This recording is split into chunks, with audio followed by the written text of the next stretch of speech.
hospices are about so much more than a place where people come at the very end of life to die. We really, really are about helping people to live well for longer with their illness.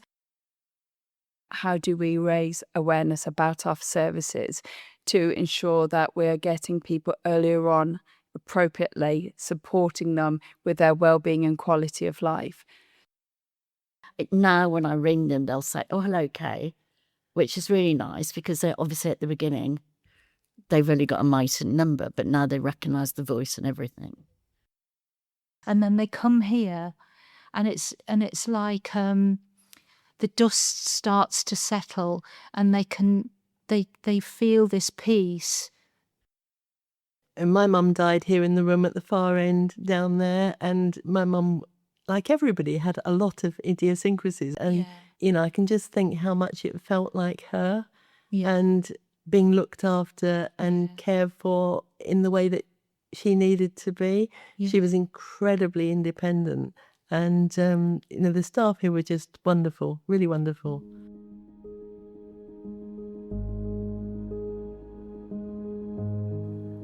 So this month is the Global Podcasthon, an opportunity to support your favourite charity with a dedicated podcast. I'm Gill Phillips. Welcome to an episode of the Wildcard Whose Shoes podcast that's a little different. I have been a champion of Myton Hospices for many years, but have an even more special bond with them since they cared for my lovely mum in her final days. So it was a huge honour to go out and meet with some of the staff and volunteers and chat about what they do and how we can all support them. Great hospices like Myton bring such respite to people who are facing terminal illnesses and offer peace and healing for their families and friends, and I am just so grateful. Again and again, one idea kept coming up, that hospice care often begins much earlier than people expect. My name's Olivia and I work at Myton. I've been working for about 9 years at Myton, and predominantly my role is looking at how do we raise awareness about our services to ensure that we're getting people earlier on appropriately, supporting them with their well-being and quality of life. So through that, what we do is we reach out to a variety of different clinicians, as well as healthcare workers, as well as the public, to identify how will they be more informed about our services, because we know early intervention with palliative care have a massive impact on a preferred place of care, offering preferred choices earlier on to reduce potential crisis, to reduce their suffering, and to get the appropriate symptom control management that they need. So by doing that, it's about going out to people to feel more confidence in their making informed choices, to enable clinicians to best manage the patient because they know what type of resources are out there within the palliative care field. Yeah, prevention is absolute key. It really is. And that's where we would say go out to an ambulance team and upskill their knowledge and their awareness of what services are out there. And that's really important because they can then champion our services and inform patients and their loved ones all about what support is out there. So that's real key, is to be proactive. And that's where the clinic sits. The clinic is actually supporting people who've got a diagnosis of a life-limiting condition, who may be prognosis of years to months, may be in a reasonably comfortable, stable state, but it's just slowly deteriorating. And those conversations are really important to have then. Yes. So they feel in control, they know what services are around them, and they can tap into them earlier on. And there's a lot of research that supports that suggests that the earlier person has this information, the more likely they will access earlier support in palliative care, which then has a massive impact in their overall ability to make good decisions, into avoiding going into hospital unnecessarily, and also to adhere to their preferred place of care and place of death. So it has a massive impact going upstream earlier on, and that's where we are supporting, say, GPs to be able to refer appropriately into our clinics. Recently, we won the Hospice UK Award for Innovation of Care, which was really exciting for these clinics.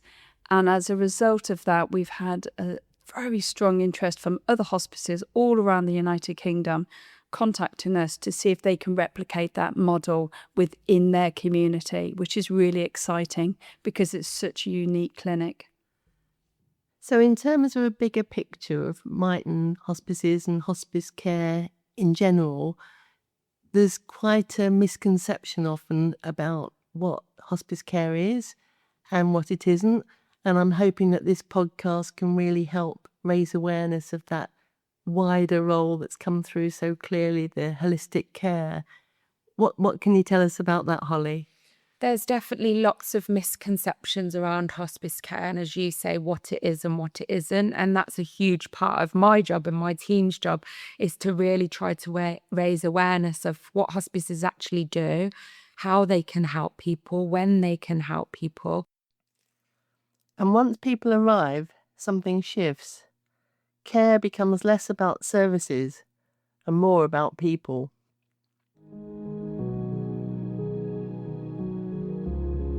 And I'm a senior staff nurse here, so, just part of a more senior team on the unit. But basically, we're all a team, all of us.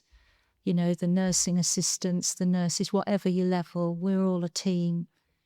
It feels like that. It never felt like a hierarchical place. I mean, there always has to be somebody that is deemed in charge, Yes. So, but yeah, it's very much about working as a team. I worked on reception now probably 4 years.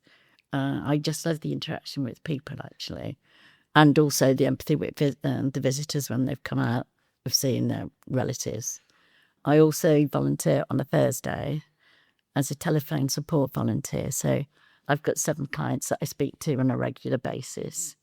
I love doing that. That's exactly what we're doing here, chatting. Yes. So we never speak about anything clinical. It's all just, I know about Netflix, what Netflix they like. I know how many grandchildren they've got. So it's just a chatty thing, really. It's very hard with patients with palliative care. The level of complexity requires somebody to be present with them and to unpick and unravel things, because they're all interconnected, aren't they? Yeah, they really are. And I love the fact that you support carers to that extent, because if you support the carer, then obviously you're supporting the person themselves. Yeah. And that's what palliative care is all about. It's a holistic, multidisciplinary approach. And the sooner we can support person, the sooner we can support the carer, the family. And by doing that, we can reduce potentially complex bereavement as well, because we can offer pre-bereavement and post-bereavement support. And I think that is so important to enable a person not to get unwell themselves, to experience burnout, but actually to be able to offload, to feel valued as a carer, but also to know that they have the support after somebody has died, is that they can interlink back into Myton. So we act as a support system for as long as they need. And it shows, and it took me to another kind of memory, really. I did a Who Shoes workshop with London Ambulance Service around end-of-life care. Right. And I remember somebody saying, somebody who'd been very much helped by them, and they're quite extraordinary as well. I think Myton, London Ambulance Service, in the different fields are the ones that sort of jump out to me as really making a tremendous difference. And I remember this guy saying, a good death means a good bereavement. Yes. And I was very, very close to my mum, and I felt that was really the case for me, because if she'd gone down a different pathway, to use the jargon, ended up in hospital, if things had gone quite pear-shaped, I mean, she was an incredibly independent person. She'd have been very, very unhappy, and it would have made a very different bereavement experience for me. Whereas as it was, I can remember now sitting out on that patio with my best friend from school who'd come up from London, because she'd known mum since she was 11. Right. And it creates those different memories, doesn't it? Absolutely. And it's important for us to recognise that when a person presents to us who's a carer, what we try to do is, we know the caring role is so important, but we want the person to develop the space and the time through our support, not just to become a carer, but become that daughter again. Yes. To be able to spend that quality time again. So if we are able to alleviate some of the carers' duties, to enable space so they can spend some quality time together, that's what we want to create. And that helps within the bereavement process. Massive. Because you're spending special time. You're not being exhausted as a full-time carer or feeling guilty that you might have been a bit short with your mum for one moment last week. Exactly. We can say, let's come in, let's have a cup of tea, have a chat, and you can offload to us, or you can maybe come to one of our carers support groups and meet other carers who are going through the same thing. Because as you know, being a carer can be quite isolating. It really can, yeah. And then came the stories, the moments families carry with them long after everything else fades.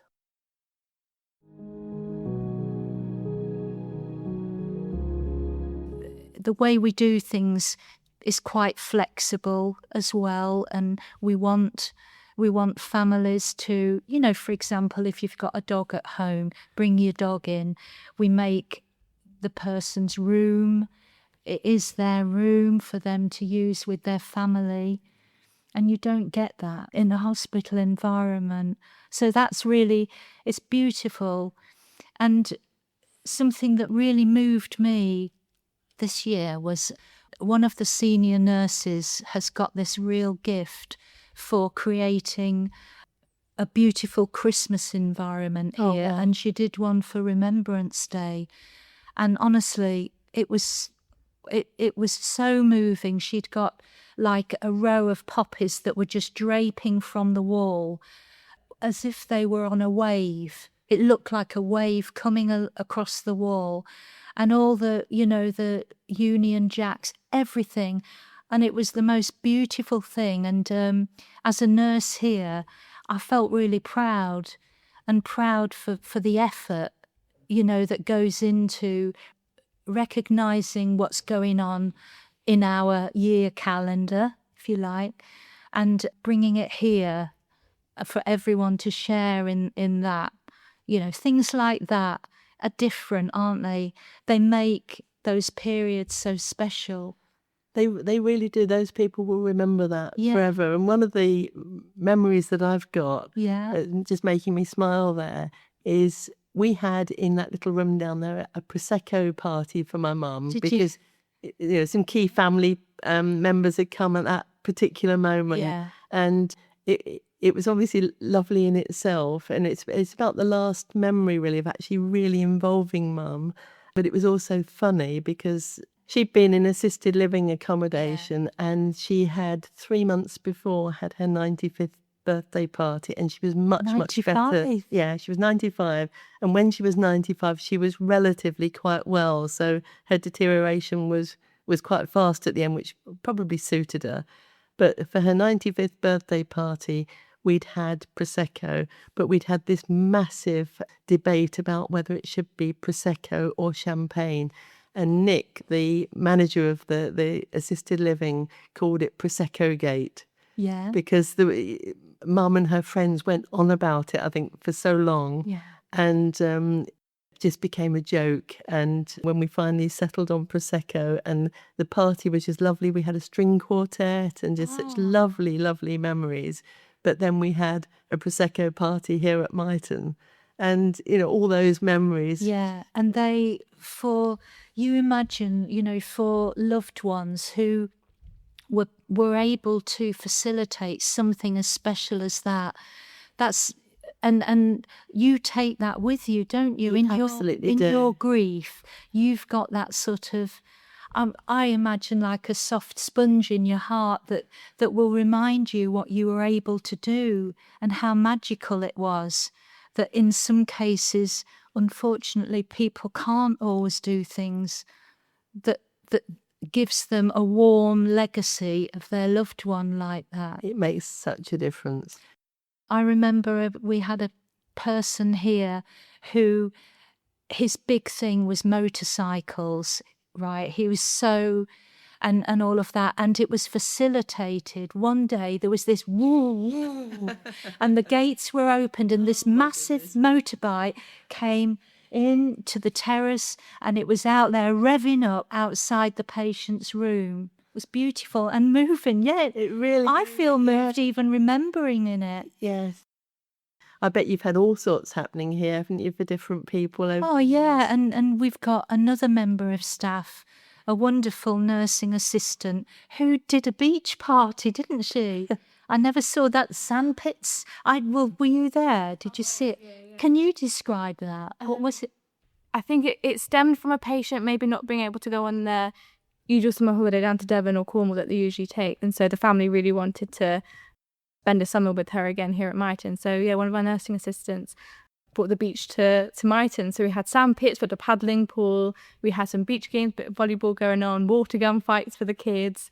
I think even a miniature pony came along, and we had ice cream and fish and chips. And it was a lovely day for all of our patients to join in on a beach day here at Myton.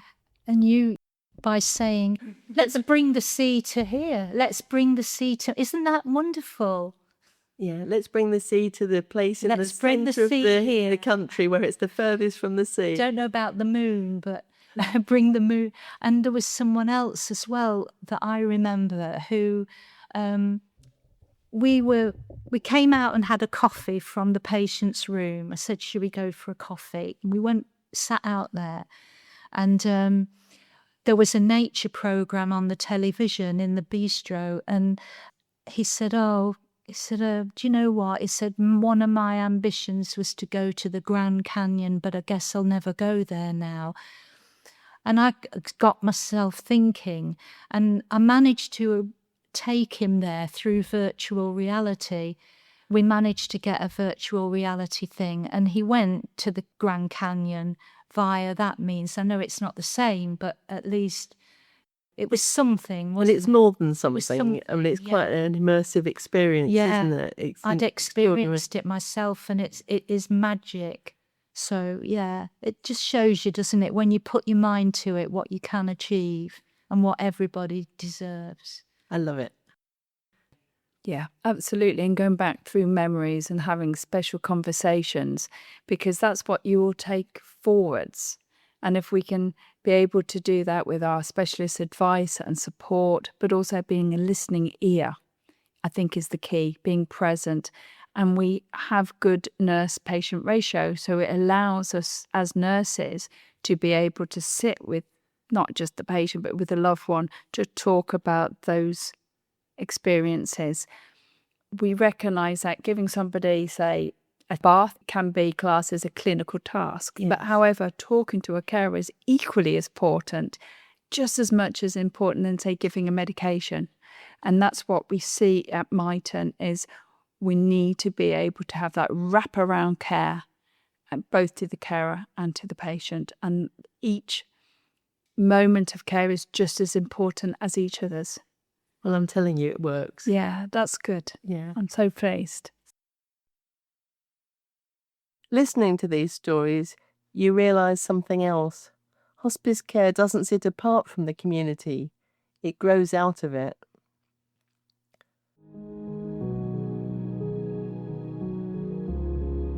So in terms of our shops on the high street, they present a brand awareness as well. So with the brand awareness, it helps the charity in a number of ways through fundraising activities, and it's a way of people connecting with the charity as well. So being an information hub as well. So for people want to come and ask what Myton do, what services we provide, we have that information within the local communities within our catchment area.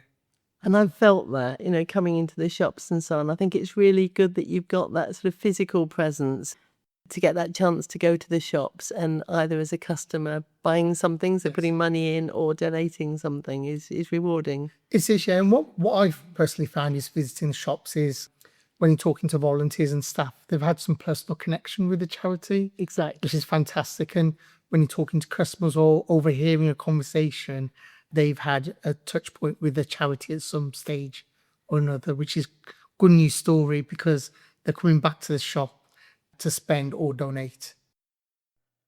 Support for Myton Hospice comes from all kinds of places across the community, from volunteers and fundraising events to local organisations who find their own ways to help. One example is Blythe Liggins Solicitors, who support Myton through a special week, Make a Will campaign. My name is Donna Bottomley and I'm a partner at Blythe Liggins Solicitors in Leamington Spa. My firm has been involved in the Make a Will Week in aid of Myton Hospice for a long time now. It's so important to make a will to ensure that when something happens to you, your estate actually goes to the people you want it to go to. You can choose the executors to administer the estate for you, and you can also choose guardians for any children. This campaign helps support Myton Hospice as we waiver our charges for a basic will under the campaign, and the charity receives an immediate donation from the client. Some people also choose to leave a gift to Myton Hospice in their wills. Charities rely heavily on legacies and gifts in wills to support them for the future. If you haven't already made a will or reviewed your will for some time, I would advise you to consider doing so. So whether it's through volunteering, fundraising, or even the way we plan for the future, the community plays a huge part in helping Myton Hospice continue its work. So we, as the marketing team, work really closely with our fundraising team. So we have a team of fundraisers. And within that, there's an events team, a very small team, but a team of people that are responsible for putting the events on. So marketing and events work really closely together to discuss the types of events that may be popular. We do have a series of flagship events that we tend to repeat year on year. So the Santa Dash, for example, is one of those. How many years has that gone That for? Santa Dash has been going, I'd say for probably at least 10 years. Really? And last year was our biggest ever Santa Dash. So we raised the most amount of money and we had the most participants taking part. How many Santas did you have? There was around 1,500 Santas, I believe, lot of on the day. So yeah, it is a lot of Santas. I know as I got out of my car, all the cars were parking. The St. Peter's car park was filling up really quickly, and each car seemed to have a Santa or two dressed from head to toe. It was just crazy. It's such a fun event, and if anyone hasn't ever seen that event, then it is a sight to behold, isn't it? As you say, just hundreds and hundreds into the thousands of Santas, and now we get dogs dressed in Christmas outfits, and people, how we have elves and all sorts of takes on festive outfits. So yeah, that is a really fun event. So that was a phenomenal event, and obviously we were lucky to get such a nice day for it as well. Yeah. How much did that raise? I mean, just in the context of having to raise £1 million a month. Yeah, the Santa Dash raised around £120,000, which is the most that event has ever raised, Brilliant. which is absolutely phenomenal.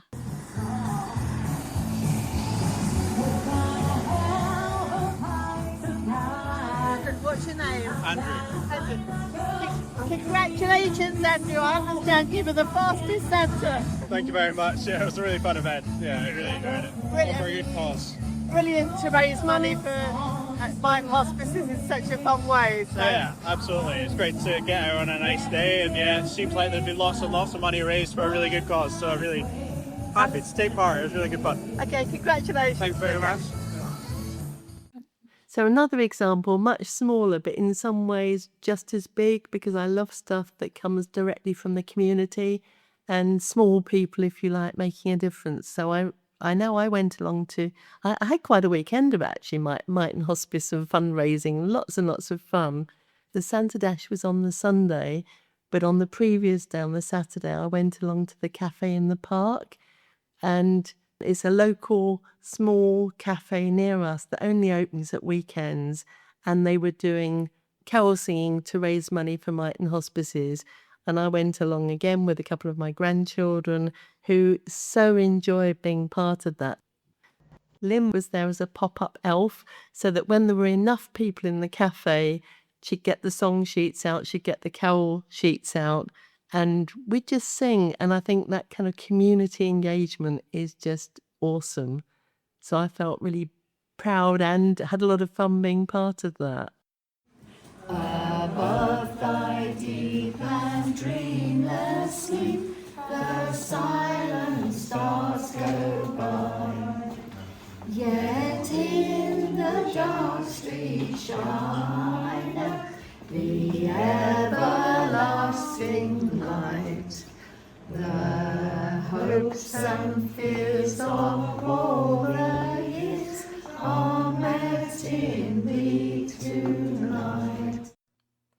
So, different roles, different experiences, but everyone was describing the same thing in their own way.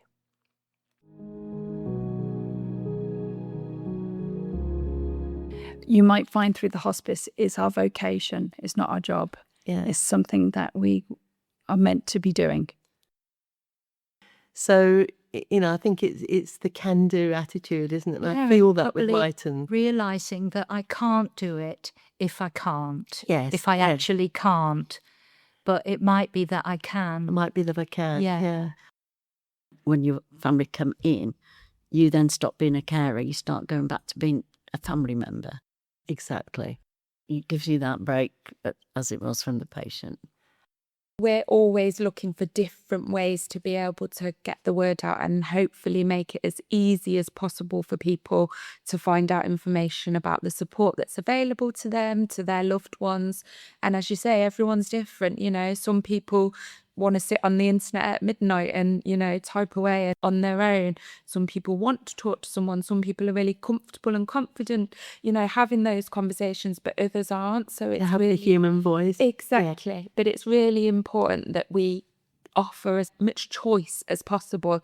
And that links really nicely into what we stand for as a hospice. It's about choice, so people can access the services that are right for them, in the way that's right for them, in the location that's right for them. We don't dictate how people get support from Myton. We really do want to tailor it to them. So I've really enjoyed talking to all the people here today, and I'm going to go back to Holly, and I'm going to ask Holly, what message should we leave with people at the end of this podcast? What's the key takeaway for you? I would really just like to say that Myton is here as a community asset for the people of Coventry and Warwickshire. And I would urge you, if you think that we could support you or a loved one living with a life-limiting illness in any way, however that might look, to reach out to us, to go on our website, to see the services available, to take that step of asking for help and looking at how Myton can support you, because we really are here for the people of Coventry and Warwickshire. And then linked into that, as that important community asset, we all have a bit of a responsibility to protect this asset. And I would just also ask that if you are able, help us to spread the word, help us to challenge some of those misconceptions about hospice care. If you know someone that might benefit from Myton, let them know, point them to our website, give them a flyer, make a donation, volunteer with us if you can, visit one of our shops. There are lots and lots of ways that you can help us to continue to be able to help you. And that would be my final word. Thank you for taking part in the Global Podcasthon. Let's hope we can make some impact with these wonderful conversations today. Thank you, Holly. Thank you. With very special thanks to Holly, Laura, Olivia, Julie, Anil, Kay, Lynn, Basang, Andrew and Donna for talking to me for this Global Podcasthon episode. And thank you, Ruth, for heading up this wonderful organisation, the Myton Hospices. These were just a few of the voices of Myton Hospice. I hope you found it interesting and insightful to walk in their shoes today. Thank you for being on this journey with me, and let's hope that together we can make a difference. See you next time.